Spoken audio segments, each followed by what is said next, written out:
Hey everyone, Gill Gross here, and it is time for a preview of the 2022 National Bank Open Final in Montreal between Hubert Hurkacz and Pablo Carreno Busta.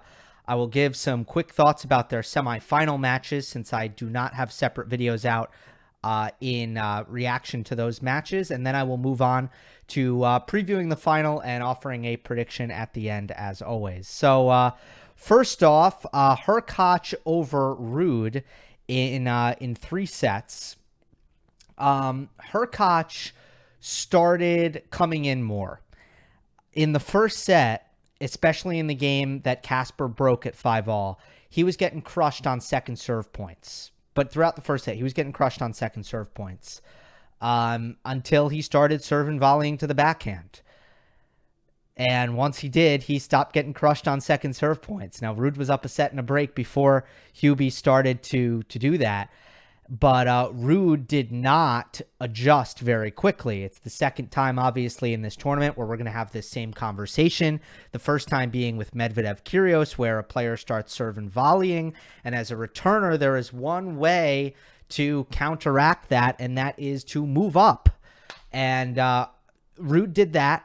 Once it was 4-1 in the third set. He was already down 2 breaks in the third set. So the adjustment came too late, and Hurkacz started winning on second serve. I also thought that Hurkacz did a tremendous job capitalizing on a Casper Ruud tendency to slice his backhand whenever he is on the run. We have seen a lot of the elite defenders in the sport, Novak Djokovic, Rafael Nadal, Daniil Medvedev, Alexander Zverev. They all have these great open stance, two-handed backhands where even if they're on the run on their backhand, they still crush the ball. Well, Ruud doesn't quite have that. And as a result, Hurkacz, being the fantastic volleyer he is, a player who's very good at redirecting on that forehand approach down the line and coming in, Hurkacz was doing that and sometimes even reading late that Ruud was going to slice it, and then he would just sneak in and put away the volley. Hurkacz very productive at net. And he started to return more aggressively as well.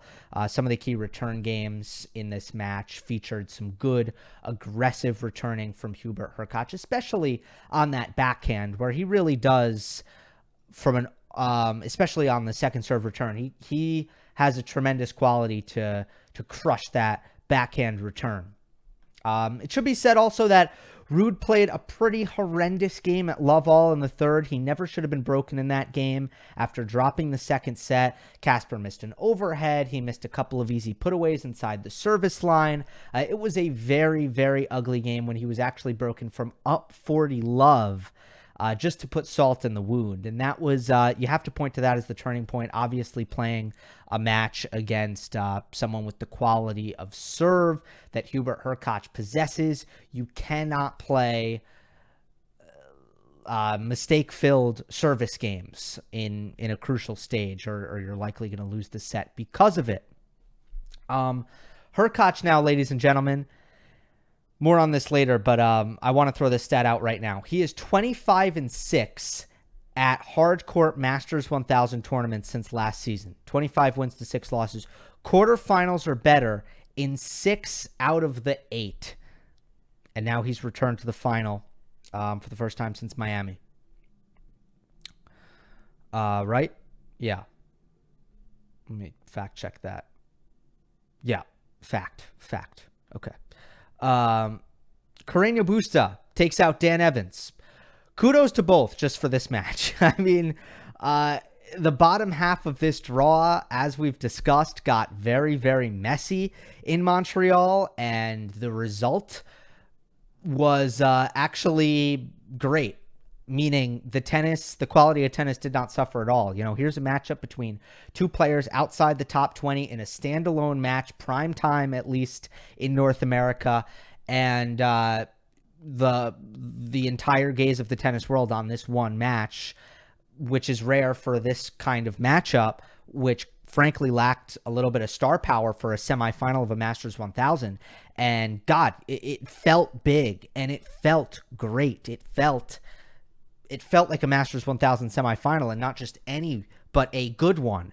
It was really a great show. And Dan Evans, I mean, he played the entertainment value in the match against Tommy Paul was also just top shelf. So he made a good argument this week, Dan Evans did, for being a top 10 watch on the ATP Tour. Entirely subjective, but for me, that's a conversation because of the variety, the style of play, the attitude, the fight, total package for Dan Evans. So kudos to Dan in a losing effort, but Carreno Busta in a winning effort. God, I was impressed. Nighttime conditions, so a little bit slower.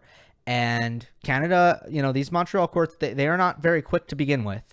Both players have great speed, and both players have somewhat average baseline power. Now, Carreno Busta, especially this week, he can really pump it up on the forehand, but, all things considered, the baseline power in this matchup is somewhat average. So, finishing points is going to require some craftiness. It's going to require, opening up the court with some variety. It might require, in this case, with these two guys especially, coming forward and finishing at net.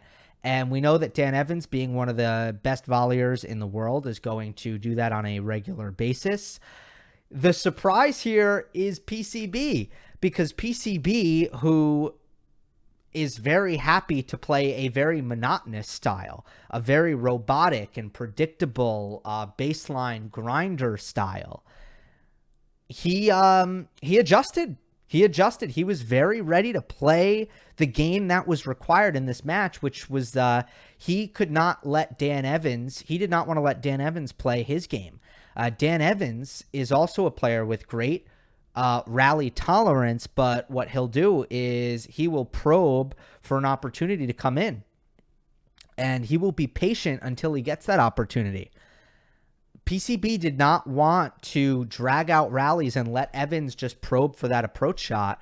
PCB wanted to beat him to net, and he did that. In the third set, Carreno Busta won 9 of 11 net points, and this was a quick 6-2 set. So there weren't that many points in general. So just to put in perspective how many net points 9 of 11 is, Carreno Busta won 32 total points in the set. So he's winning almost a third of his points at net.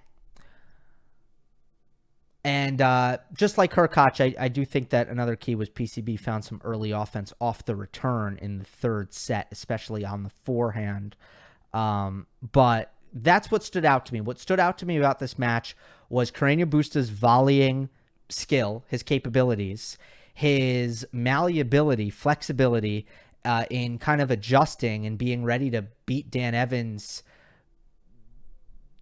to net and in a sense beat him in his own game. And he was approaching that backhand like with the best of them. It was very impressive from Carreno Busta. Let's get to the final. Hurkacz, PCB, third career meeting, 1-1 head-to-head. Hurkacz won a couple of tie breaks the first time they played, which was last year in Cincinnati. But then later on in the year, they played in a final in Metz, and Hurkacz won 7-6, 6-3. 3 of the 4 total sets that they've played have gone to a tiebreak. Hubie is seeking his 6th career title, second of the year. He's won his last 5 finals, his last 8 finals if you include challengers. PCB looking for his 7th career title and his first of the year. Carreno Busta has lost his last 3 finals, however.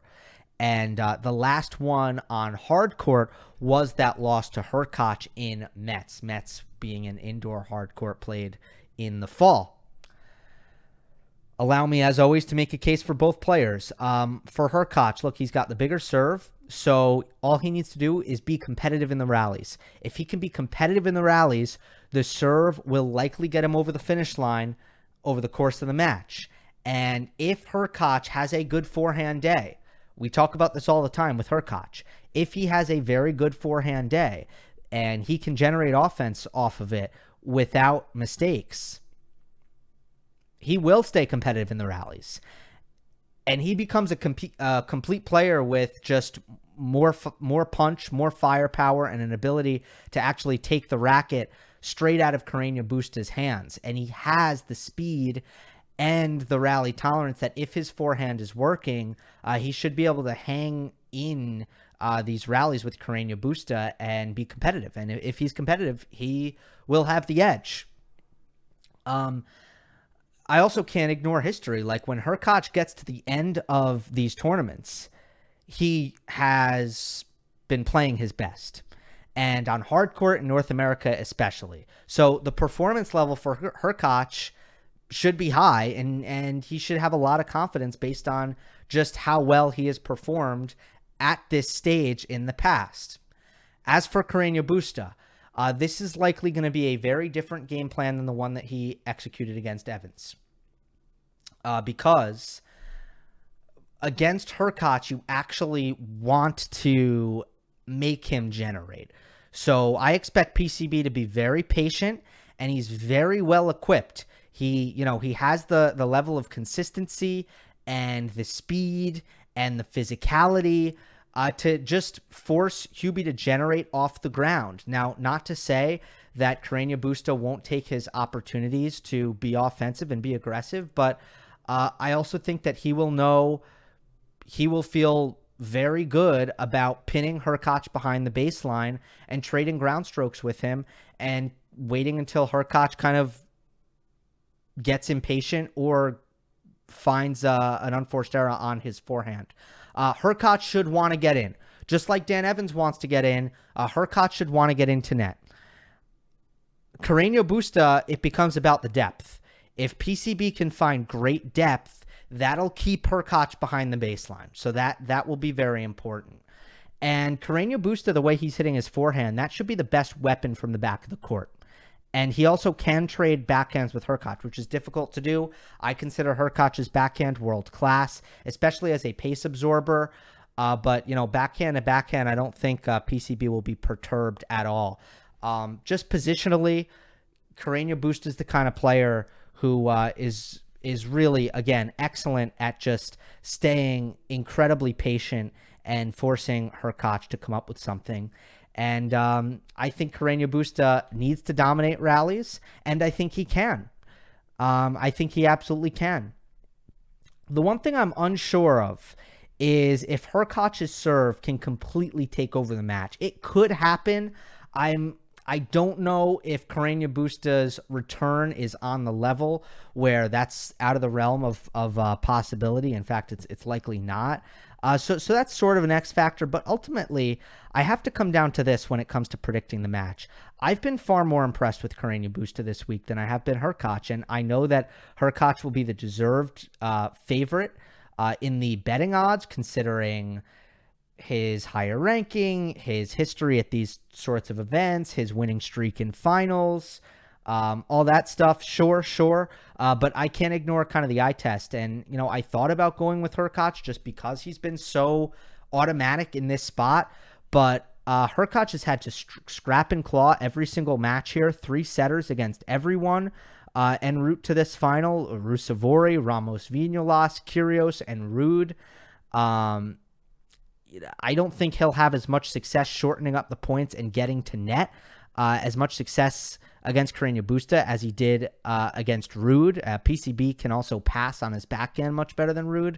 I don't think he'll get, the sort of physical drop that he got against Kyrgios, and I don't think Kyrgios played a great match there. So while that win is very impressive on paper, I don't love it. He went to a 3rd set tiebreak with Ramos Vinolas. I mean, obviously that is not a convincing result. Emil Ruusuvuori he goes 3 sets with. I missed that match, so I can't really comment on it. But then you look at what Carreno Busta has done. I mean, come on. He crushed Matteo Berrettini 6-3, 6-2. He crushed Holger Rune 6-love, 6-3. He handled Jannik Sinner 6-2, 6-4. He beat Draper 7-6, 6-1. And Evans played great here in the semifinal, and then he won the 3rd set 6-2. Carreno Busta is just bulletproof, an absolute machine. His ground game is flawless this week. His forehand is big. The depth is great. The consistency is great. The backhand is just... is like a ball machine. You know, the way he trades that cross court and can just kind of probe with it. Man, I think he can dominate from the baseline in this match. The way he's playing off the ground, I think he can win a disproportionate number of baseline rallies because I think he's the better baseliner at the moment. So my prediction is Carreno Busta in 3 sets. Enjoy the match, everybody. Monday match analysis will come out tomorrow after the match. It will not only include a breakdown of Hurkacz Carreno Busta, but also a preview of next week's Masters 1000 tournament in Cincinnati. Hope you enjoyed. Don't forget to subscribe, and I will see you next time.